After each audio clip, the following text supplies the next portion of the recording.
não sou especialista em saúde financeira de empresas, mas vamos lá. O Vasco, clube, está tentando um divórcio, certo? E divórcio, como vocês sabem, pode ser amistoso, você pode ir lá chegar num acordo e a sua esposa, que seria 777, vai embora. Você pode ir para o litigioso ou você pode tentar anular o seu casamento. O Vasco, no meu entendimento, está tentando anular o casamento com a 777. Só que, para fazer isso, o Vasco precisa de um bom argumento.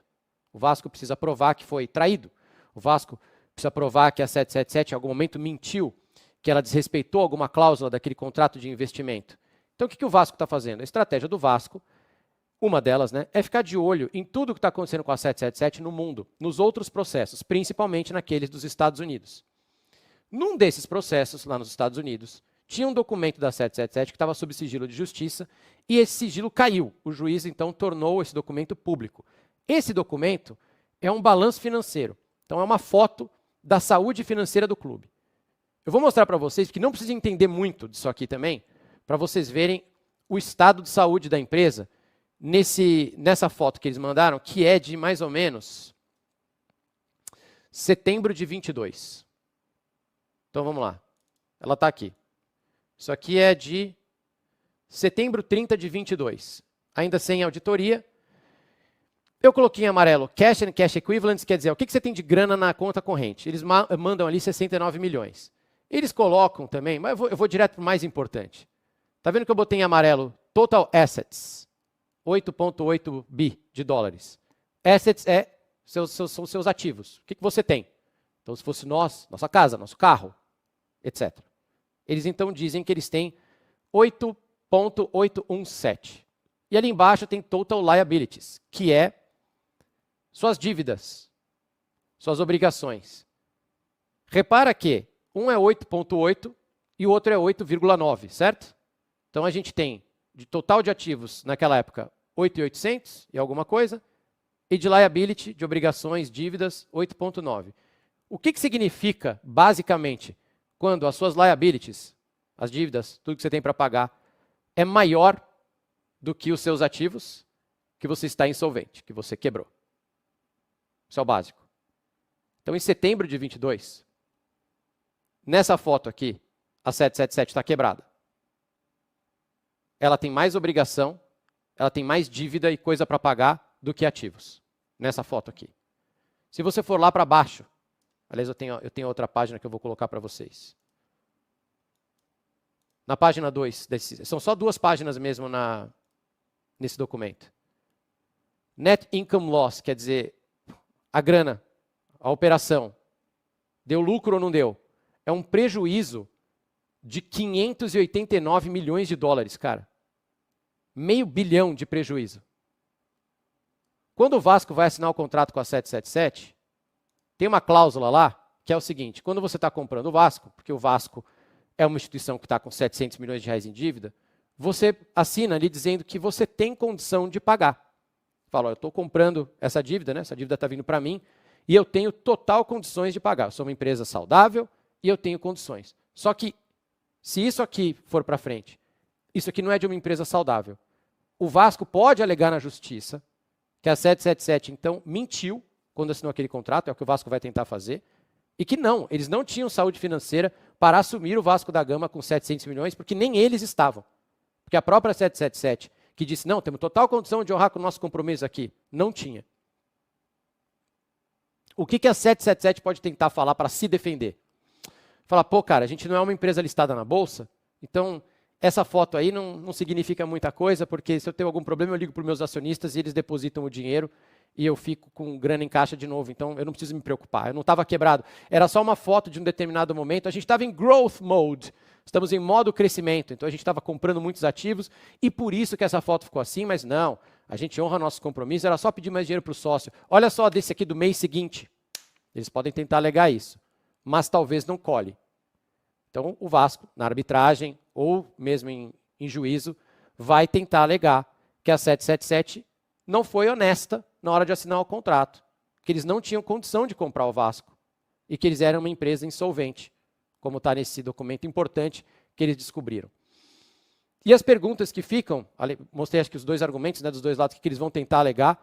pessoal do Vasco está muito animado, tá? Com quem eu conversei lá do Vasco. Eles acham que isso aqui é o que eles precisavam, isso aqui é a fumaça saindo da arma, é a prova do crime, é o que eles precisam. Prova do crime, pelo amor de Deus, é só metafórico, não me processem. É o que eles precisavam para pular fora dessa parceria. A dúvida que fica é, pô, na época o Vasco não fez a sua due diligence, quer dizer, não olhou isso aqui? Quem do Vasco, ninguém teve acesso a esse documento? Quais foram os documentos que na época 777 mostrou para o Vasco falar, ó, a gente é super saudável, olha meu exame de sangue, tá tudo bem com a minha série vermelha, a minha série branca e minhas plaquetas. Quem foi que fez essa auditoria? Isso é uma pergunta que ainda vai ter que ser respondida. Alguma dúvida? Falei alguma coisa? Eu acho que o Caio está falando de due diligence, né? Eu também fiquei me perguntando, falei, pô, não viram isso na época? Ou qual foi o documento que os caras tiveram acesso na época? E isso já facilita, quanto mais rápido a gente vender dentro de um preço, dentro de uma empresa séria que queira rapidamente fazer o aporte inicial, isso acelera, joga já a construção para início, finalzinho ali de dezembro, início de janeiro, que é o que a gente quer. Então toda essa estrutura está sendo elaborada. Com a questão de alguns torcedores gostarem ou não gostarem, obviamente de todos os projetos sempre vai ter. Então, assim, mas a gente fez praticamente pensando na história e na essência do Vasco. Isso que a maior parte dos assentos não, dos lugares, eles são em pé, para justamente deixar a tradição ali. O projeto alternativo aquele da comissão, ele vai ser publicitado, ele vai ser apresentado à torcida? Pode ser que sim, isso aí é uma discussão interna, mas pode ser, sem problema nenhum. Sobre o Medel, hoje, né, acertou, né, a rescisão, foi para o Boca Juniors. Queria que você falasse um pouco sobre essa notícia e também se haverá outros movimentos nesse sentido. Por exemplo, o David ficou fora do jogo contra o Flamengo, causou uma estranheza por conta dele ter sido titular. Foi comissão, perfeito. Então, só queria que falasse então sobre o Medel. O Medel, a minuta da rescisão já está sendo avaliada pelos seus advogados. Foi um pedido dele, já há muito tempo pela saída. Já tinha um comunicado para o Pacheco que esse andamento estava tendo uma velocidade acima do esperado. Ele ia para o jogo, né, e o Pacheco fez uma pergunta para ele, como estava a cabeça dele para o jogo. Ele falou que não estava com foco ali, que ele queria sair o quanto antes. Foi honesto, foi justo, e é o que eu falei anteriormente, só vai ficar no Vasco quem tiver a fim de representar a camisa do Vasco. Foi uma decisão pessoal, até pela questão do processo para acelerar para a saída do Boca Juniors. Então foi comunicado, né, e ele treinou normalmente, pediu para treinar normalmente, e foi acatado. Já tinha sido um pedido feito de forma anterior. Hoje ele concretizou isso e a minuta está sendo avaliada já pelos seus advogados. Pedrinho. Ainda nessa linha de que só vai ficar no Vasco quem quer, você citou isso quando o Lúcio. No vídeo que você anuncia a chegada do Felipe, você anunciou algumas mudanças no departamento, né, depois da liminar. O quanto que essa saída do Lúcio se pegou vocês de surpresa ou não, e o quanto que isso acelera ou não mudanças que a diretoria vai implementar no quadro do futebol? Algumas mudanças elas seriam feitas, né, e serão feitas, mas de forma natural, com uma avaliação do trabalho, né, mais de perto. Nenhuma tomada de decisão foi do lado de fora, né? A gente entra, a gente avalia, a gente faz, obviamente, toda a observação e análise de todo o trabalho, e a minha percepção já era de forma anterior, né? O planejamento esportivo já era avaliado, mesmo à distância, eu tinha uma observação do que estava sendo feito. Então, mas sempre respeitando o campo, sempre respeitando para que não tivesse interferência nenhuma na questão técnica, na questão esportiva. Então a gente sempre deu muito tempo e nós fizemos tudo isso com muita cautela. Quando 2 funcionários pedem para sair, não tem por que não aceitar. Pediram a renúncia, foi aceito. E a questão que eu quero enfatizar, de só vai ficar no Vasco quem quer ficar no Vasco, é que assim, você rende onde você está satisfeito. Né? A questão é essa, não é nada radical. Se uma pessoa não quer ficar, o que eu vou tirar de melhor dela se ela não quer ficar nesse ambiente? Então é assim, e o Vasco, para mim, especificamente, tem um simbolismo muito grande. Então assim, todas as vezes que eu piso aqui, tem uma importância acima do normal. Como eu já falei, eu não quero que as pessoas sintam o que eu sinto. Isso cada um tem o seu sentimento. Agora eu só quero que respeite a instituição, respeite os torcedores, respeite esse clube, entenda qual é a verdadeira história do Vasco, para a gente poder começar a ter um caminho diferente e uma mudança de rota diferente.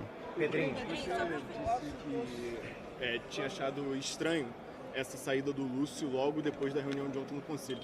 queria que você esclarecesse um pouco mais sobre o que aconteceu ontem no Conselho exatamente e como você avaliou a gestão do Lúcio. É um processo do Conselho Deliberativo, comandado pelo presidente, João Risch, uma avaliação da questão contratual da 777, simples assim, nada além disso. Só me causou estranheza, me causou estranheza, assim. Nada pessoal em relação Não. ao Lúcio? Não, ele já tinha saído por uma demissão e não por uma renúncia, né? Como eu falei, as mudanças, elas poderiam acontecer, podem acontecer com uma avaliação de trabalho. Nenhuma mudança vai acontecer, que isso fique muito claro, por falta de empatia, por revanchismo. Isso não é característica da minha pessoa. Não é característica, pegando até o gancho.